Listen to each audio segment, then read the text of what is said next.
मानी के गांव में होता है एक बहुत बड़ा मसला जिससे सब गांव वाले काफ़ी परेशान होते हैं और फिर होती है एक ऐसी चीज़ जिससे गांव के मसले का हल हो जाता है।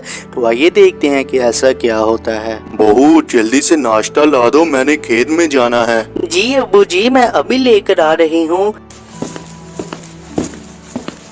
अब्बू जी 2 दिन हो गए हैं अपने गांव की लाइट गए हुए। आप जाते हुए पता तो कीजिएगा कि क्या मसला है और कब तक लाइट सही हो जाएगी। हाँ बहू, मैं अभी जाते हुए पता करता हूँ। फिर मानी का दादा अपने खेत में जा रहा होता है और उसे गांव का आदमी मिलता है। क्या हाल है असगर भाई? 2 दिन हो गए हैं अपने गांव की लाइट नहीं आ रही, क्या बात है ऐसी?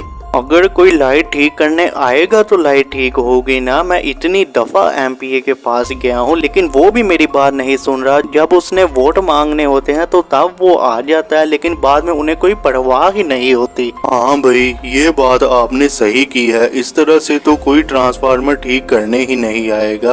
क्यों ना हम गांव वालों को इकट्ठा करके एमपीए के पास चलें। हाँ चले, सब गांव वालों के इकट्ठा कर लेते हैं। इस तरह से सब गांव वाले काफी परेशान होते हैं क्योंकि उनकी लाइट नहीं आ रही थी और फिर सब गांव वालों को इकट्ठा करके वो एमपीए के पास चले जाते हैं। तो आइए देखते हैं कि क्या एमपीए उनकी लाइट ठीक कर पाता है या नहीं। एमपीए को बुला कर लाओ, हमने बात करनी है उनसे। वो अभी थोड़े मसरूफ हैं, आप सब 1 घंटे बाद आ जाइएगा। चले कोई बात नहीं, हम सब यहाँ ही उसका इंतजार कर लेते हैं। सब गांव वाले वही खड़े होकर एमपीए का इंतजार करते हैं। हाँ जी बताइए, क्या बात है? तुम सब गांव वालों यहाँ क्यों आए हो? एमपीए साहब, आपको पता ही है कि पूरे गांव में 2 दिन से लाइट ही नहीं आ रही क्योंकि ट्रांसफार्मर खराब हो गया है, लेकिन अभी तक उसे कोई ठीक करने क्यों नहीं आया? तो इसमें मैं क्या कर सकता हूँ? उन्हें मैंने कहा है लेकिन उन्हें आने में थोड़ी देर तो लग ही जाएगी ना। आप सब कुछ देर इंतजार करें,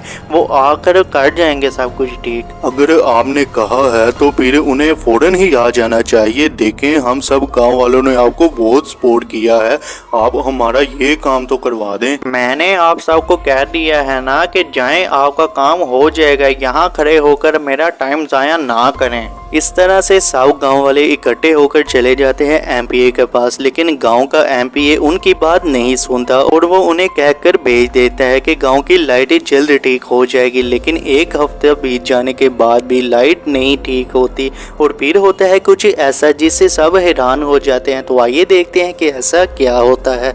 1 हफ्ता बीत गया है, गांव का ट्रांसफार्मर कोई ठीक करने क्यों नहीं आ रहा? पता नहीं कब तक हमारी लाइट ठीक होगी। फिर वो खुदाई करने लग जाता है और उसे वहाँ कोई चीज महसूस होती है। ये यहाँ क्या चीज है? थोड़ी और खुदाई करके देखता हूँ। जैसे ही वो खुदाई करता है उसे वहाँ सोना मिल जाता है। ये क्या?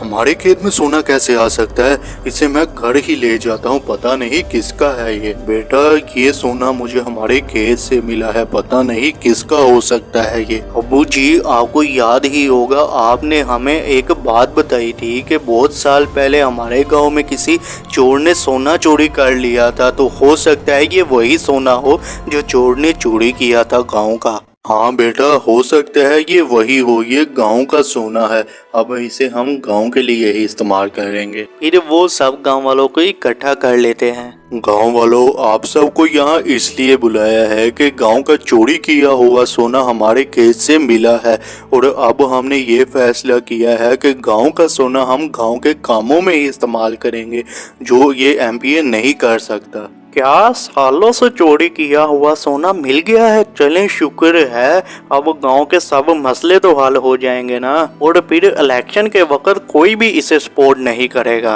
गांव के लोग पहले तो काफी परेशान होते हैं क्योंकि उनके गांव के मसले कोई भी नहीं हल कर रहा था और जैसे ही मानी के दादे को सोना मिलता है तो वो काफी ज्यादा खुश हो जाते हैं और वो फैसला करते हैं कि उस सोने से जो भी पैसे मिलेंगे उससे वो गाँव के मसले को हल करेंगे और आइंदा एमपीए को कोई भी सपोर्ट नहीं करेगा। जिसके बाद फिर सब गांव वाले काफी ज्यादा खुश हो जाते हैं।